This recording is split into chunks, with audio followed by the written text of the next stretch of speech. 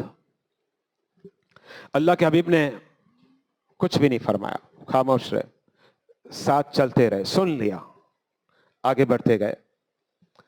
ایک گدھا مردار پڑا ہوا تھا، بدبو آ رہی تھی، اب آپ کو پتا ہے جب کوئی جانور کتا گدھا مرا ہوا ہو اور بدبو آ رہی ہے تو ہمارا دل ہے نا دیکھنے کو بھی نہیں چاہتا, ہم دیکھنا بھی نہیں چاہتے. نبی علیہ السلام کا گزر صحابہ کے ساتھ اسی مقام سے ہوا. اپنے صحابہ کو ارشاد فرمایا, اپنے ساتھیوں کو, اپنے رفقا کو, کھاؤ گدھے کا گوشت. سنیے ذرا حدیث سنا رہا, کھاؤ گدھے کا گوشت.